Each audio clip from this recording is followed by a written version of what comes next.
پھر ارشاد فرمایا وہ یوم نسیر الجبال، اور جس دن ہم کیا کریں گے، پہاڑوں کو چلا دیں گے، وتر الارض، اور تو دیکھے گا زمین کو، الارض زمین کو، بارزتن، اور زمین جو ہے وہ بالکل کھل جائے گی۔ یہ واقعہ ہے اس وقت کا جب دوسرا سور پھونکا جائے گا۔ پہلا سور جب پھونکا جائے گا تو سب چیزیں تباہ ہو جائیں گی، اور دوسرا سور جب پھونکا جائے گا کہ لوگ قبروں سے اٹھ کھڑے ہوں، پہلے میں تو جو باقی ہیں وہ بھی مر جائیں گے، انسان اور جانور اور سب جنات بھی، اور دوسری مرتبہ جب سور پھونکا جائے گا تو اس دوران میں پہلے اور دوسرے کے دوران وہ کتنا وقفہ ہوگا اللہ کے علاوہ کوئی نہیں جانتا، لیکن وہ مدتوں ایسے ہی پڑی رہے گی زمین، اور سب لوگ مرے ہوئے ہوں گے، اور پھر ایک خاص موقع ایسا آ جائے گا کہ اللہ تعالیٰ حکم دیں گے بارش کے برسنے کا، پھر بارش برسے گی، اور سور پھونکا جائے گا دوسری مرتبہ، اور جب دوسری مرتبہ پھونکا جائے گا تو پھر لوگ اٹھ کھڑے ہوں گے اور پھر زندہ ہونے لگیں گے سب کے سب، اور اس دوران اس زمین کو کھینچ کر پہاڑوں کو برابر کر دیں گے، سارے پہاڑ ختم ہو جائیں گے، اور زمین کو ایسے کھینچ دیا جائے گا جیسے چادر ہوتی ہے۔ اسی کے متعلق اللہ نے فرمایا کہ یوم نسیر الجبال، اور وہ دن جس دن ہم پہاڑوں کو چلا دیں گے، یعنی یہ تو ہو گئی پہلی بات کہ پہاڑ اڑے، ٹکڑے ٹکڑے ہوئے، اور اس کے بعد وتر الارض بارزتن، اور تو دیکھے گا زمین کو بالکل ظاہر ہو گئی ہے، صاف میدان چٹیل بن گیا ہے، وحشرناہم، اور ہم نے لوگوں کو جمع کر لیا ہے۔ تم دیکھو گے کہ پھر ہم کیا کریں گے، حشرناہم، گھیر گھیر کے لوگوں کو بلا دیں گے، فلم نغادر منہم احدا، اور کسی ایک آدمی کو نہیں چھوڑیں گے اس کائنات میں جو وہاں ہمارے سامنے پیش نہ ہو گیا۔ بتا دیا کہ تم جو اعمال بھی کر رہے ہو یہ اعمال تمہارے ساتھ آ جائیں گے، اور تم ہمارے پاس پہنچو گے، اور اس ساری کائنات میں تصرف اصل میں حقیقت میں اللہ ہی کا ہے۔ اس لیے ارشاد ہوا ہے کہ وحشرناہم فلم نغادر منہم احدا، اور ہم سب لوگوں کو لے آئیں گے۔ حشرناہم میں مراد کافر مومن سب کے سب کو اپنے پاس بلائیں، اور احدہ کا لفظ جو آخر پہ آیا ہے 47 نمبر آیت کے آخر پہ، اس کا مطلب ہے کسی ایک کو بھی نہیں چھوڑیں گے، سب کے سب لوگ اللہ کے حضور میں حاضر ہو جائیں گے، وعرضوا، اور پیش کیے جائیں گے، علی ربک، تیرے پروردگار کے سامنے، صفا، قطار در قطار پیش کیے جائیں گے، لائنز لگ جائیں گی، قطاریں لگ جائیں گی، نیک لوگ الگ ہو جائیں گے، برے لوگ الگ ہو جائیں گے، جو جس طرف کو ہوگا اللہ اس کو صفوں میں کھڑا کر دے گا۔ اور پھر اللہ تعالی نے فرمایا ہے ہم ان کو بتائیں گے لقد جئتمونا، اچھا تم ہمارے پاس آ گئے، کما خلقناکم اول مرہ، جیسے ہم نے تمہیں پہلے دن پیدا کیا تھا،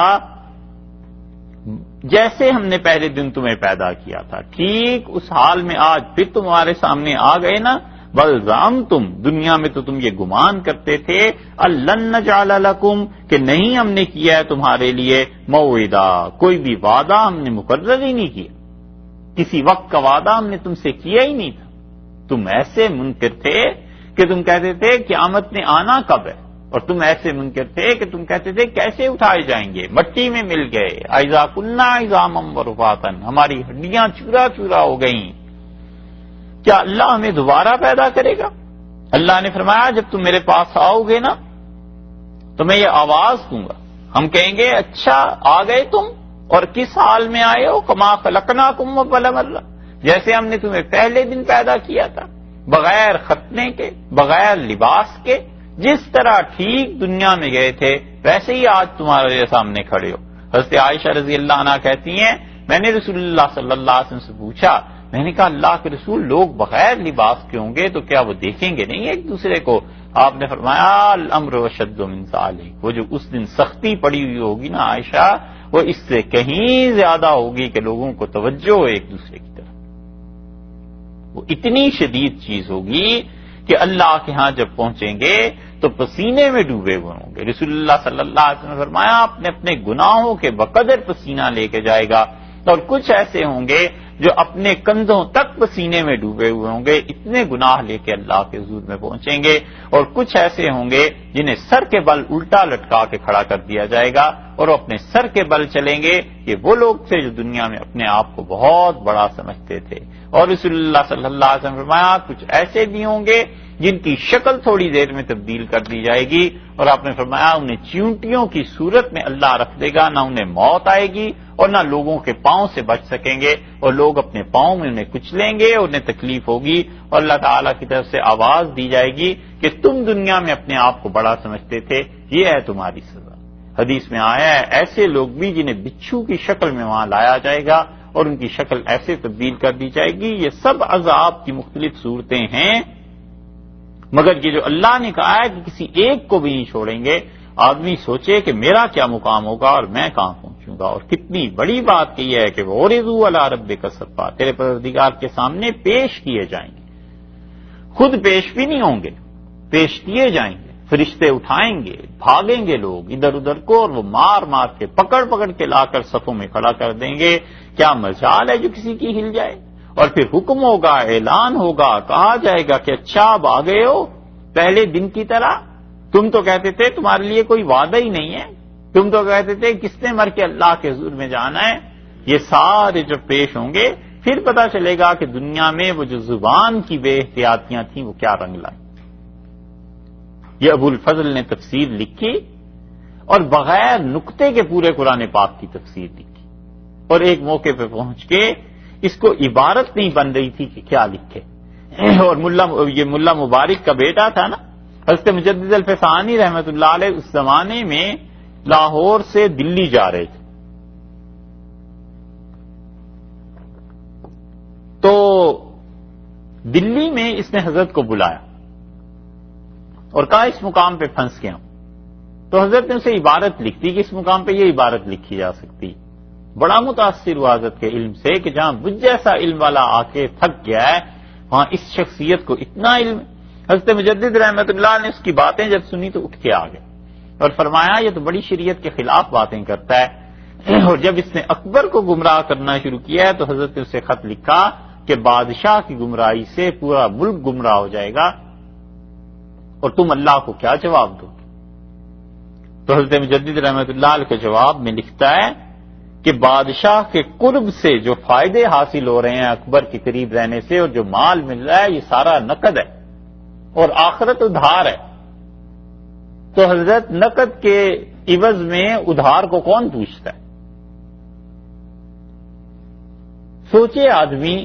کہ اب حضرت مجدد رحمت اللہ علیہ بھی وہیں پہنچ گئے, اکبر بھی پہنچ گیا, ابو الفضل بھی پہنچ گیا, اب قدر آتی ہوگی, اب سمجھ آئی ہوگی کہ نقد کیا اور ادھار کیا.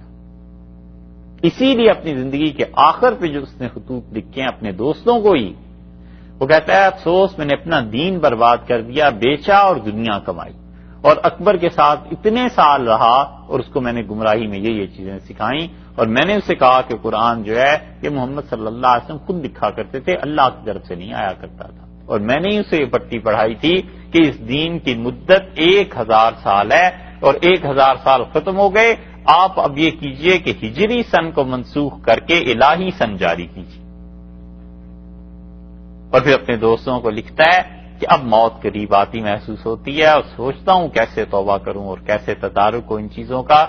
مگر کوئی صورت نظر نہیں آتی. میں نے تو گمراہی کے وہ کام کیے ہیں, اور پھر اس کی تفصیل لکھی ہے بہت زیادہ, اب پتہ چلتا ہوگا. اللہ نے فرمایا لقد جئتمونا کما خلقناکم اول مرہ, تم ہمارے سامنے آ گئے ایسے ہی جیسے ہم نے تمہیں پہلے دن پیدا کیا تھا. بل زعمتم لن نجعل لکم موعدا, تم تو یہ سمجھے بیٹھے تھے کہ تمہارے لیے کوئی دن مقرر نہیں ہے, تم نے تو مر کے ہمارے پاس آنا ہی نہیں ہے. ووضع الکتاب, اور پھر کتاب رکھ دی جائے گی, نامہ عمل کھول دیا جائے گا, رکھ دیا جائے گا کاغذ ہر ایک کے سامنے. وضع الکتاب کا ایک تفسیر میں ترجمہ یہ لکھا گیا ہے کہ وضع الکتاب, اور لوگوں کے سامنے ان کا اعمال نامہ کھول دیا جائے گا. کچھ مفسرین کا خیال یہ ہے کہ لوح محفوظ کھول دی جائے گی, ہر آدمی اپنے اپنے اعمال کو خود دیکھ لے گا. فتر المجرمین, اور تو دیکھے گا اے مخاطب مجرموں کو, گناہگاروں کو, مشفقین, ڈر رہے ہیں, کانپ رہے ہیں پڑھ پڑھ کے, مما فی, جو کچھ کے ان کے نامہ عمل میں ہے اس کو وہ پڑھتے ہیں اور کانپتے ہیں. وَيَقُولُونَ, اور کہیں گے یا ویلتنا, ہائے ہماری بربادی, ہائے ہماری تباہی، ما لہذا الکتاب، اس کتاب کو کیا ہو گیا، ما لہذا الکتاب، یہ لکھا یہ کیسا ہے، لا یغادر، نہیں چھوڑا اس نے، صغیرتن، کسی چھوٹی چیز کو بھی، ولا کبیرتن، اور کسی بڑی چیز کو بھی، الا مگر احصاہا، اس نے تو سب چیزیں لکھ لی ہیں، اس کتاب کو کیا ہو گیا۔ یہ ہے قیامت کا منظر۔ اللہ نے فرمایا ان گنہگاروں کو تو دیکھے گا، مشفقین لرز رہے ہوں گے، مشفقین گھبراہٹ طاری ہوگی ان پہ۔ مشفقین کا مطلب یہ ہے کہ وہ لوگ ڈر رہے ہوں گے، کپ کپی طاری ہو جائے گی اپنے نامہ عمل کو دیکھ کے، مما فی، جو کچھ کہ اس میں ہے لکھا ہوا، اللہ کی طرف سے عذاب کی بات، گناہوں کے غالب آ جانے کی بات، نیکی کے کم ہو جانے کی بات، اور پھر پریشانی کے عالم میں کہتے ہیں ما لہذا الکتاب، اس کتاب کو کیا ہو گیا ہے، لا یغادر صغیرتن ولا کبیرتن، کوئی چھوٹا گناہ ایسا نہیں ہے، کوئی بڑا گناہ ایسا نہیں ہے، الا احصاہا، مگر اس میں سب کچھ موجود ہے۔ کچھ کا خیال یہ ہے کہ مفسرین کہتے ہیں لا یغادر صغیرتن ولا کبیرتن الا احصاہا، اس نے کوئی گناہ نہیں چھوڑا، اور کچھ کا خیال یہ ہے کہ لا یغادر صغیرتن ولا کبیرتن یعنی زندگی کا کوئی چھوٹا بڑا کوئی معاملہ اس نے نہیں چھوڑا، ہر چیز اس میں لکھی ہوئی ہے، جو نیکیاں کرتے رہے وہ بھی لکھی گئیں، جو گناہ کرتے رہے وہ بھی لکھے گئے، لیکن گناہ غالب آ گئے، اسی لیے تو پریشان ہو رہے، کیونکہ اگر نیکیاں غالب آ جاتی تو پھر تو پریشانی کی ضرورت نہیں۔ صغیرہ اور کبیرہ گناہ یہ کون سے ہیں، اس کے متعلق حقیقی بات یہ ہے کہ اس کا فیصلہ کرنا بڑا ہی دشوار ہے۔ رسول اللہ صلی اللہ علیہ وسلم نے کبیرہ گناہوں کے متعلق فرمایا ہے کہ وہ کبیرہ گناہ کون کون سے ہیں، اور صغیرہ گناہ اس کے متعلق بھی فرمایا ہے، لیکن بات یہ ہے کہ کوئی آدمی صغیرہ گناہ مسلسل کرتا رہے تو وہی کبیرہ گناہ بن جائے، اور کبیرہ گناہ جو اس نے کیے ہیں اس کے بعد توبہ کر لی وہ معافی ہو گئی، اور صغیرہ گناہ جو تھے اس سے توبہ نہیں کی اور مسلسل کرتا رہا وہی چل کے آگے کبیرہ گناہ بن گئے۔ اسی لیے جو اللہ کے اچھے بندے تھے نا، یہ صوفیہ، وہ کہتے تھے کہ یہ مت سوچو کہ گناہ صغیرہ ہے یا کبیرہ، یہ سوچو کہ کس ذات کی نافرمانی کر رہے ہو، اور مر کے کس کے ساتھ منہ لگنا ہے، کس کے سامنے جواب دینا ہے، یہ سوچنا چاہیے۔ اسی لیے اسفرائینی تھے، ابو المعالی تھے، ابو بکر ابن طیب تھے رحمۃ اللہ علیہ، وہ سب کہتے تھے کہ گناہوں کو اضافی طور پر صغیرہ اور کبیرہ گناہ قرار دیا گیا ہے، ہر گناہ اپنے اصل میں کبیرہ ہی،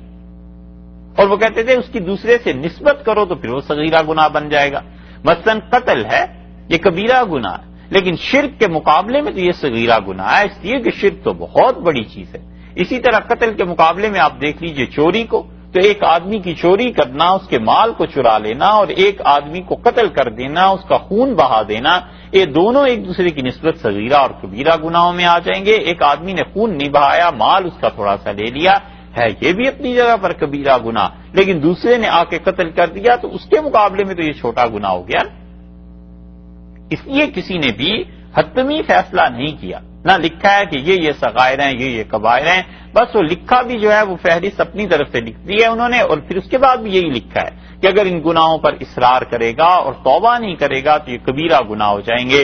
اور رسول اللہ صلی اللہ علیہ وسلم نے جن چیزوں سے منع فرما دیا ہے اس میں سے ایک چیز یہ فرما دی کہ دیکھو ایسے نہ کرنا کہ تم میں سے کوئی شرک کرنے والا بن جائے۔ 7 چیزیں، 7 موبقات، 7 چیزیں آپ نے فرمائی وہ تمہیں تباہ کر دینے والی ہیں، برباد کر دینے والی ہیں، اور ان میں سے آپ نے فرمایا کہ اللہ کے ساتھ شرک کرنا، اور مسلمان کا خون کرنا، اور کسی پاک دامن عورت پہ تہمت لگانا،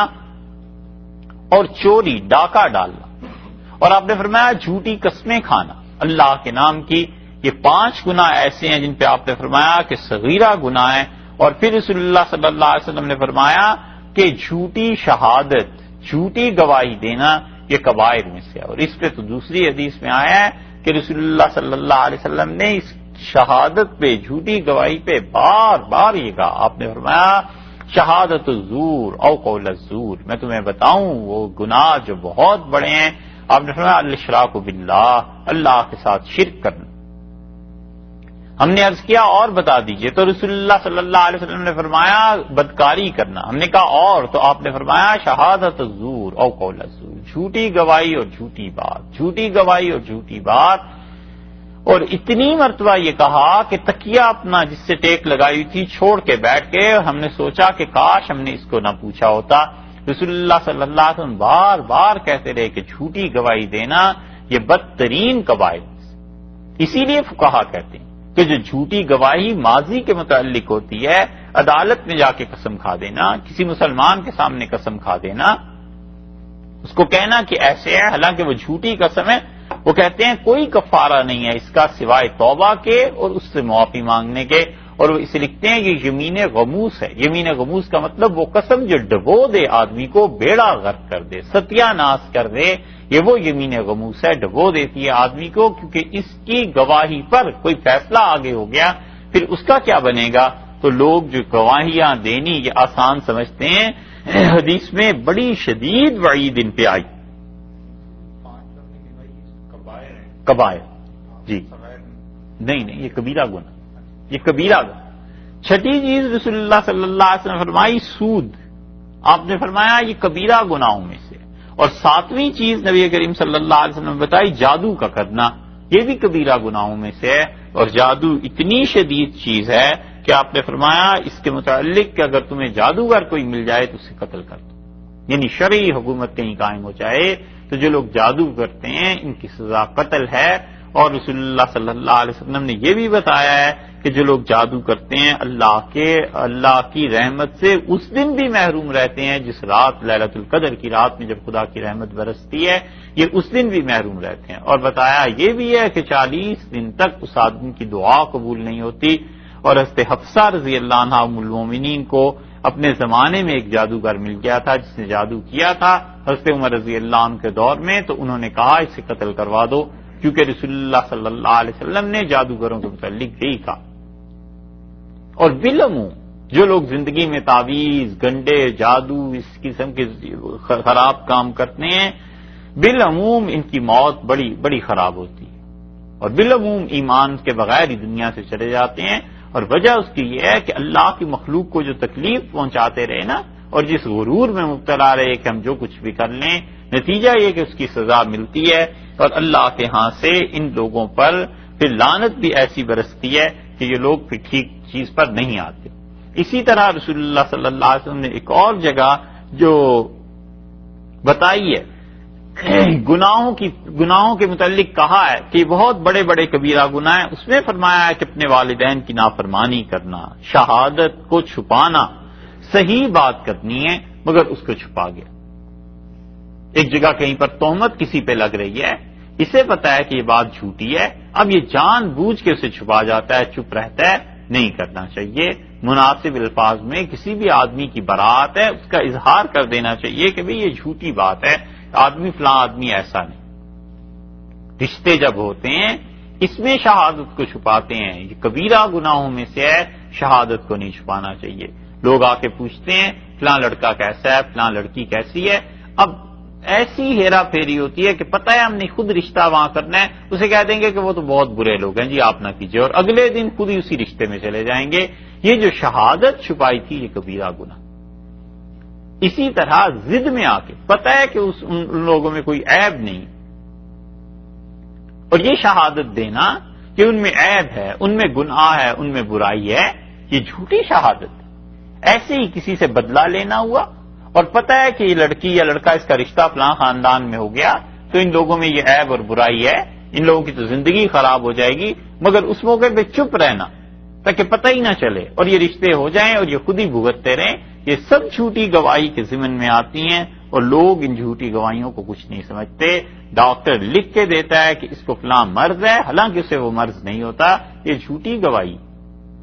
اس لیے کہ اس نے تو گواہی دے دی نا اپنی طرف سے. اینول رپورٹس لکھی جاتی ہیں کئی جگہ پہ، اس رپورٹ میں محض ایک دوسرے کی رعایت میں، رشتہ داری میں،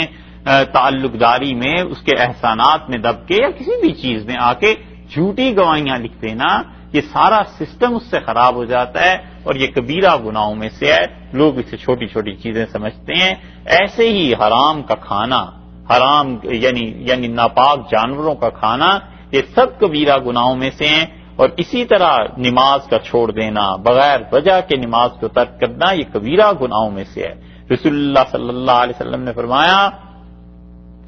اور وہ حدیث جو آئی تھی اس دن بخاری میں، خیر وہ تو آپ کے سامنے آ گئی تھی کہ آپ نے فرمایا اللہ نے اسے قرآن کی سمجھ دی، توفیق دی، اور اس کے باوجود وہ فرض نماز کے وقت سوتا رہتا تھا، اور فرشتوں نے بتایا کہ اس کا قیامت میں کیا انجام ہوگا. یہ سب چیزیں فرما دی ہے، کبیرہ گناہوں میں سے ہیں. سورہ نساء میں بھی اس پہ بات ہوئی تھی، وہاں بھی اللہ تعالی نے فرمایا تھا کہ تم اگر بڑے گناہوں سے بچو گے تو چھوٹے چھوٹے گناہوں کو ہم معاف کر دیں گے. تو یہاں بھی یہ فرمایا کہ یہاں تو جب اس کے سامنے کتاب رکھی جائے گی تو وہ کہے گا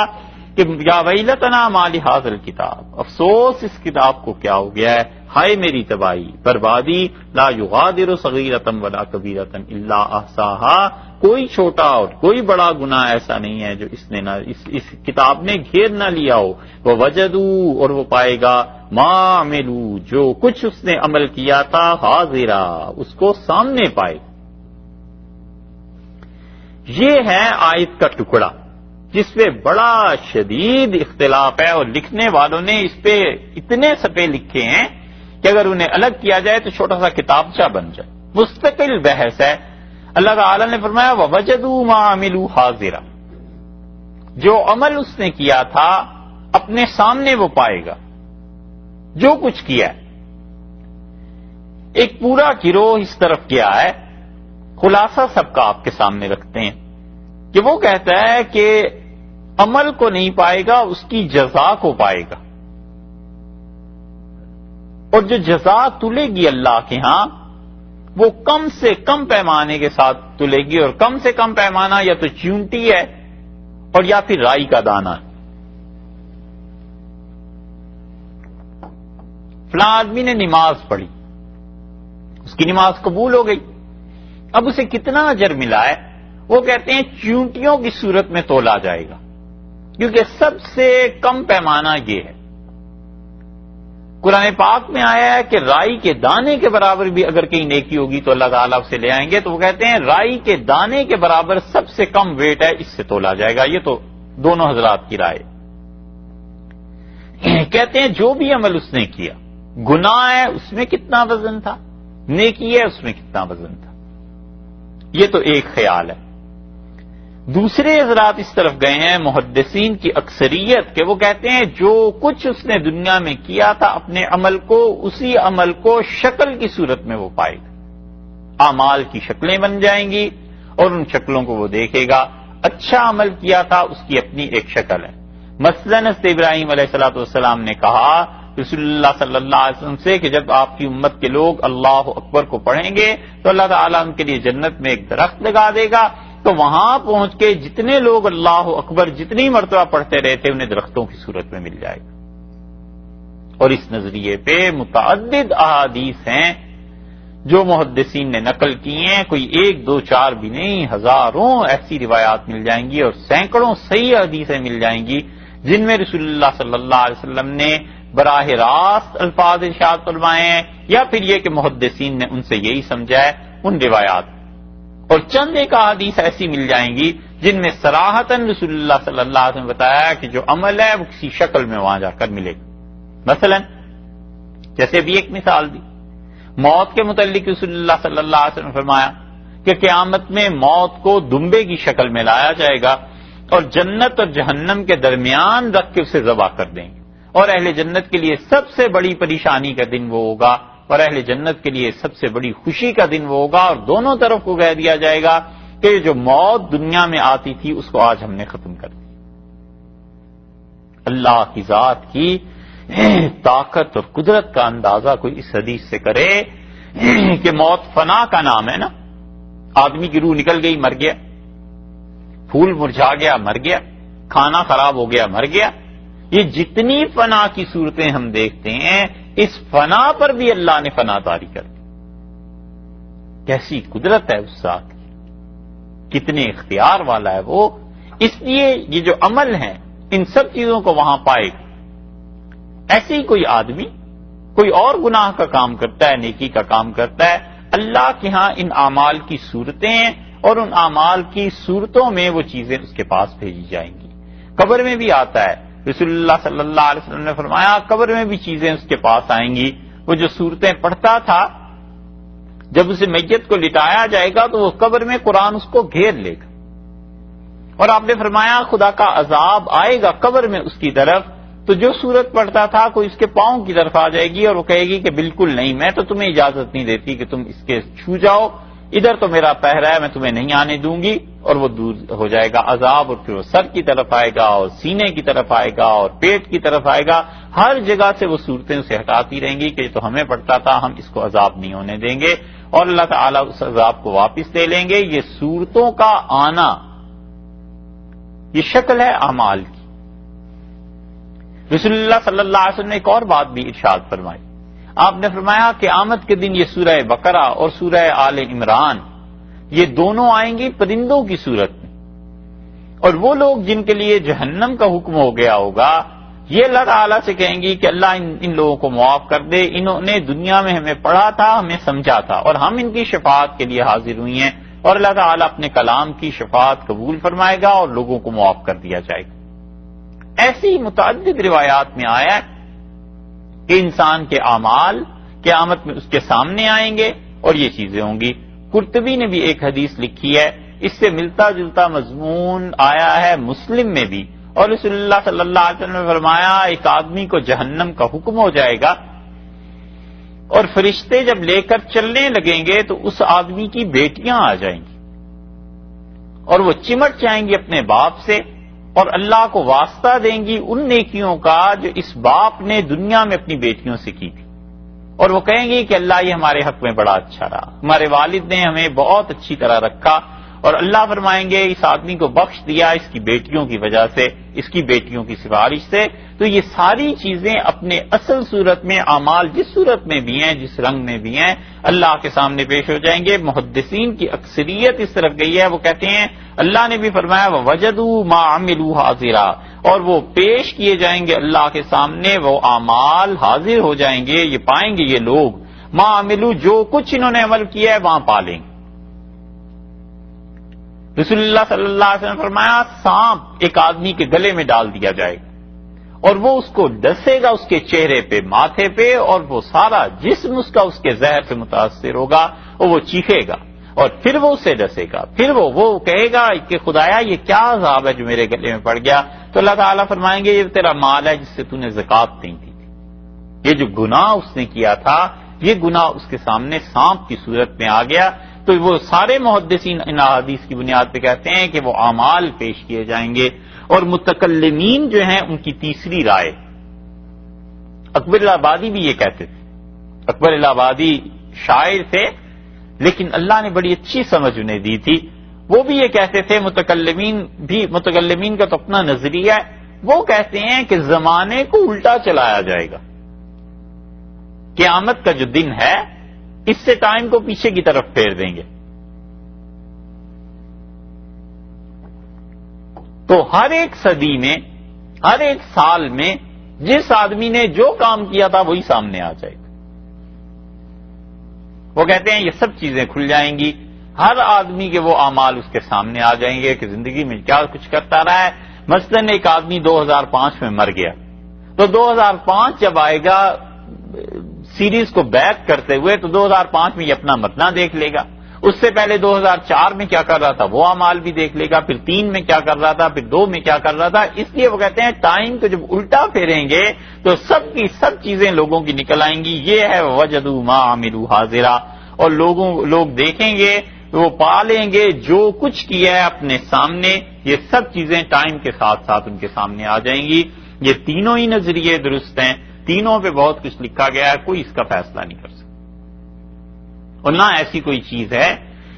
کہ جس پہ ہم کہیں کہ اس کا فیصلہ ضروری کرنا ہے۔ محدثین نے البتہ اپنے پلڑے میں بہت سی احادیث جمع کی ہیں اور انہوں نے مستقل اس موضوع پہ لکھا ہے، اور متکلمین نے بھی وہ عقل سے دلائل دیتے ہیں نا، تو انہوں نے ٹائم فریم کو پیچھے کر دیا ہے، وہ کہتے ہیں ٹائم کے ساتھ ساتھ سب چیزیں نکل آئیں گی۔ وَلَا يَظْلِمُ رَبُّكَ أَحَدًا، اور تیرا پروردگار کسی پر بھی ظلم نہیں کرے گا، اللہ ایک آدمی پر بھی ظلم نہیں کرے گا۔ یہ جو کہا ہے اس پہ حضرت نے حاشیہ جو لکھا ہے بڑا اچھا،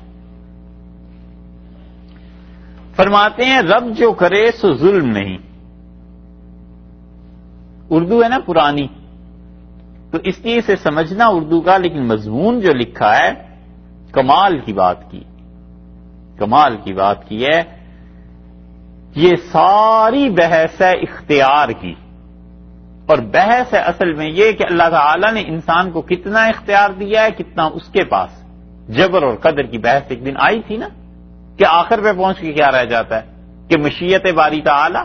تو آدمی کام کرتا ہے یا اللہ کام کرتا ہے؟ تو اللہ تعالیٰ فعل کو پیدا کر دیتا ہے، یہی عرض کیا تھا نا کہ انسان کے ارادے پہ، اور معتزلہ کہتے ہیں نہیں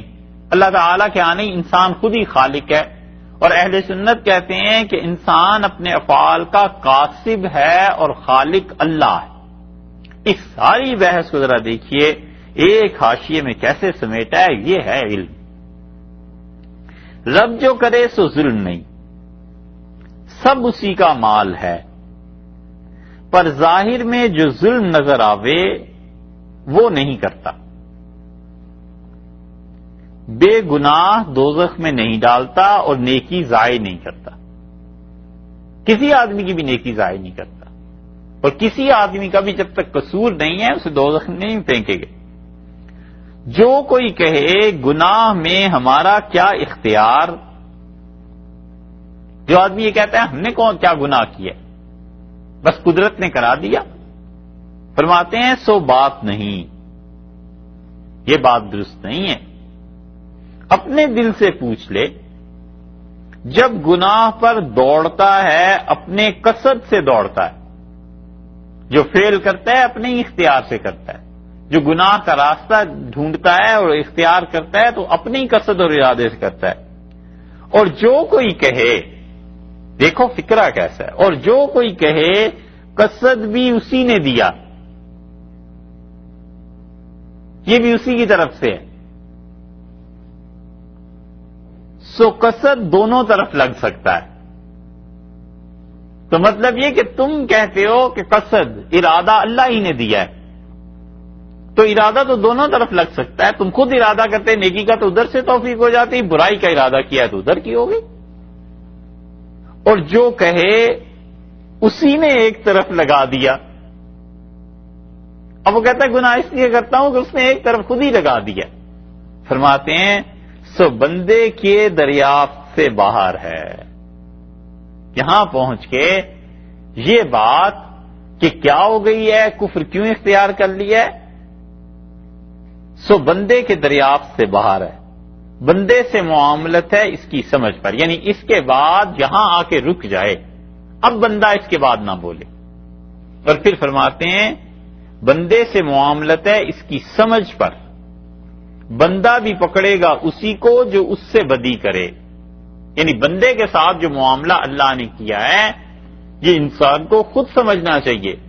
ایک انسان جب دوسرے انسان کے ساتھ برائی کرتا ہے تو یہ برائی اپنے اختیار سے ہی تو کر رہا ہے۔ اگر یہ مان لیا جائے کہ یہ برائی بھی اللہ ہی کی جانب سے کر رہا ہے تو فرماتے ہیں کہ نہ کہے گا کہ اس کا کیا قصور اللہ نے کروایا۔ جب کوئی برائی کرے دوسرے سے تو پھر اس عذر کا سہارا لے لو کہ اللہ نے کروایا، پھر وہاں کیوں کہتے ہو کہ اس نے کیا ہے؟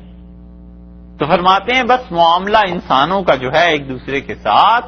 وہ ظاہر میں جو ہے اسی پہ اللہ کے ہاں فیصلہ ہو جائے گا کہ انسان نے اپنے اختیار اور قصد کو کہاں استعمال کیا۔ یہ اتنی بڑی بحث ہے جو انہوں نے حاشیے میں کی ہے، حیرت ہوتی ہے کہ لوگ اس زمانے میں جو پڑھتے ہوں گے ان کا علمی معیار کیسا بلند ہوگا جو پڑھتے ہوں گے جا کے۔ اس لیے یہ حاشیے جو ہیں یہ کوئی چھوٹی سی چیز نہیں، حضرت کا ترجمہ یہ اساتذہ سے پڑھنے کے قابل ہے۔ اتنی زبردست باتیں کہی ہیں کہ آدمی پہلے علم کی بڑی اچھی گہری سمجھ رکھتا ہو پھر جا کر کہیں یہ حواشی حل ہوتے ہیں۔ عمر بھر میں آدمی 4 سطریں ایسی نہیں لکھ سکتا جو انہوں نے صفوں کے صفحے لکھ دیے ہیں۔ یہ بات یہی ہے کہ اللہ تعالیٰ نے ان لوگوں کو علم بھی بڑا گہرا عنایت فرمایا تھا اور برکت ایسی دی تھی کہ چند باتوں میں سارا مسئلہ حل کر جاتے تھے، جن چند جملوں کے لیے آدمی کو سینکڑوں ہزاروں صفحات پڑھنے پڑتے۔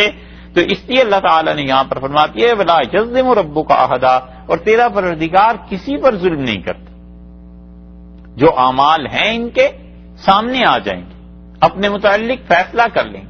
سورہ انعام میں فرمایا کہ حتیٰ کہ وہ گواہی دیں گے کہ جہنم میں بھیجے جانے کے قابل ہیں، پھر انہیں جہنم میں بھیج دیا جائے گا۔ یہ ساری چیزیں اسی لیے ہیں کہ اللہ کا عدل ہے اور انصاف۔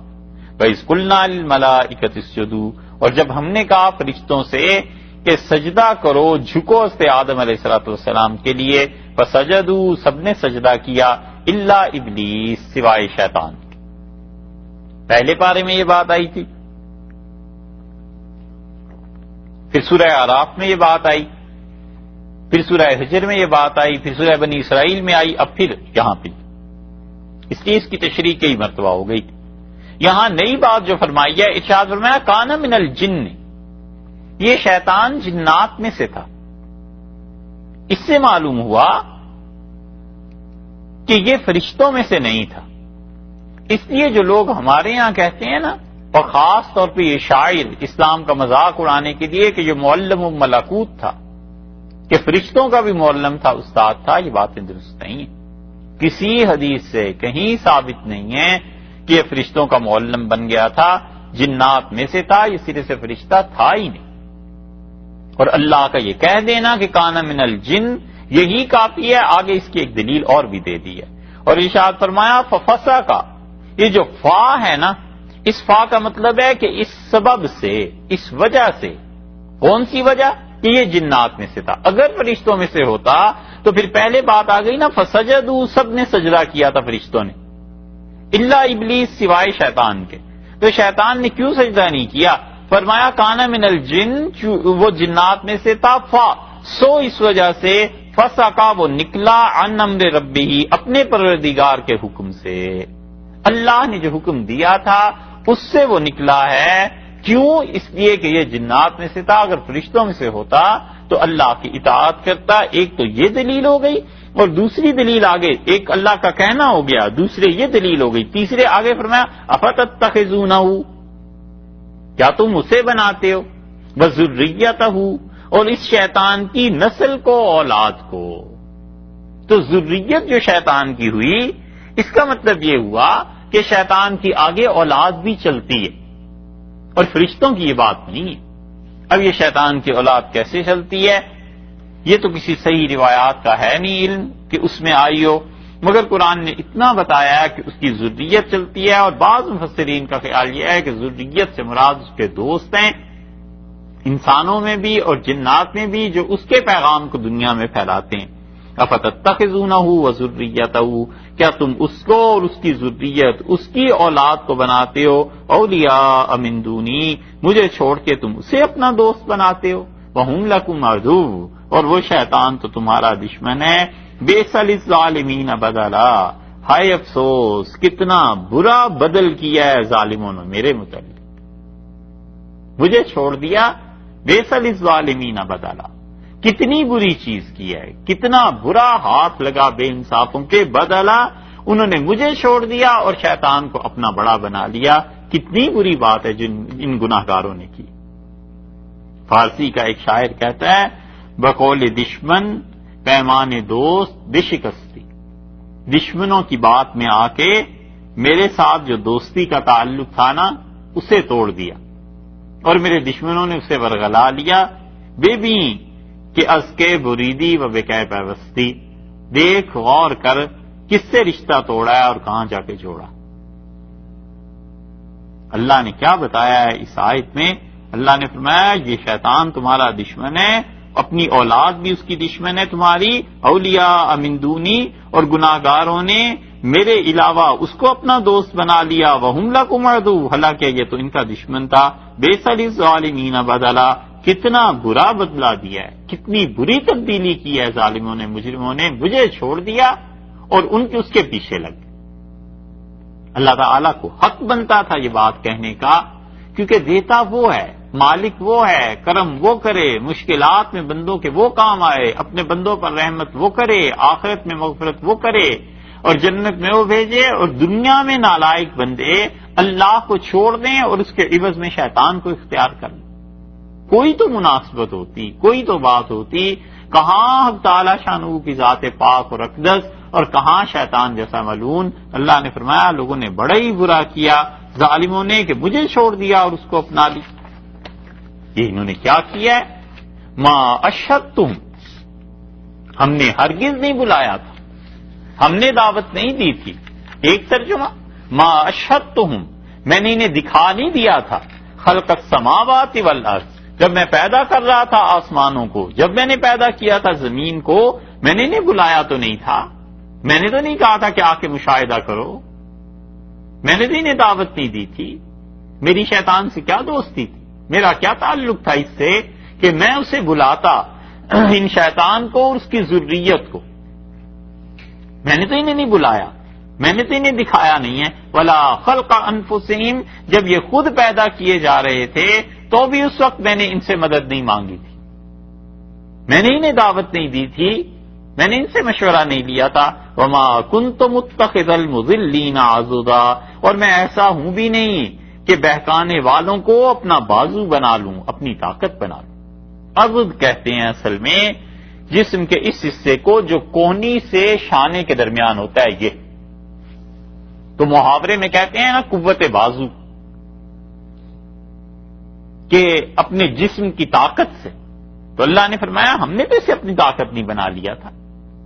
ہم نے ایسے بہکانے والوں کو بلا تو نہیں لیا تھا، ہم محتاج تو نہیں تھے، نہ ہمیں اس کی ضرورت تھی۔ اور پھر ہوگا کیا؟ وہ یوم یقول نادو، اور قیامت کے دن کہا جائے گا، آواز دی جائے گی پکارو،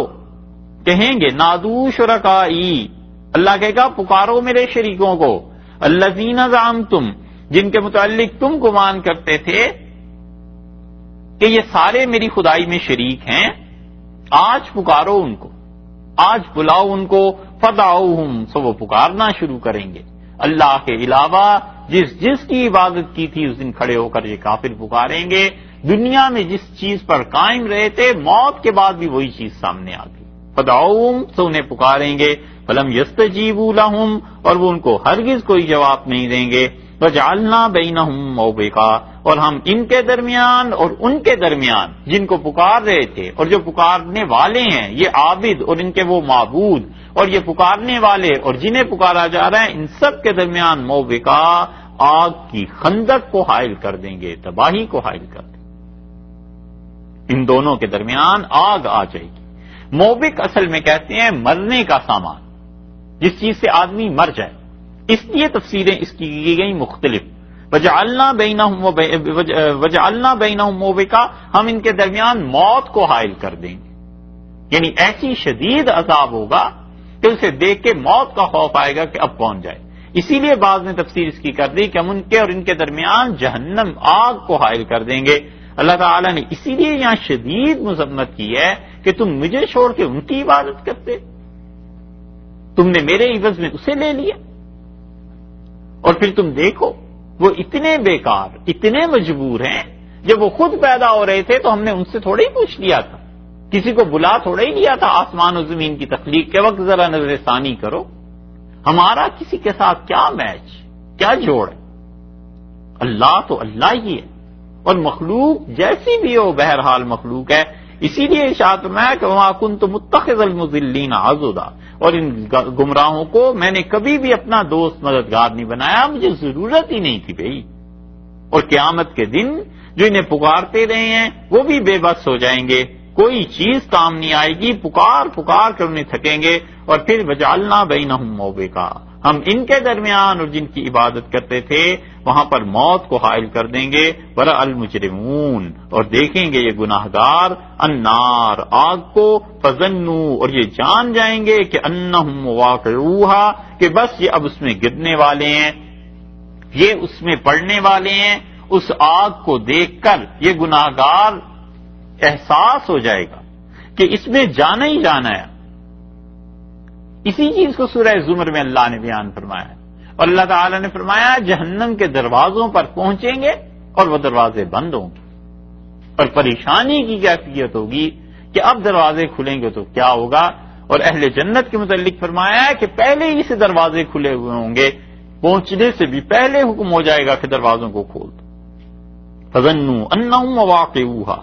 یہ گناہگار سمجھ جائیں گے کہ اب گرنے والے ہیں، ولم یجدوا، اور نہیں پائیں گے، عنہا، اس راہ سے مصرفا، کوئی اور راہ جس پر چل پڑیں وہ راہ بدل بھی نہیں سکیں گے، ایسے گھیر کے جہنم کے سامنے اکٹھے کر دیے جائیں گے کہ اب بھاگ کر کس راہ پر جائیں، یہ ہوگا قیامت کے دن ان مجرموں کا حال، اور خاص طور پہ وہ لوگ جو شرک کرتے رہے اور اللہ کو چھوڑ کے اپنا بڑا اور اپنا ولی اور سرپرست شیطان کو بنا لیا، اللہ نے فرمایا یہ ان کے ساتھ قیامت میں کیا جائے گا۔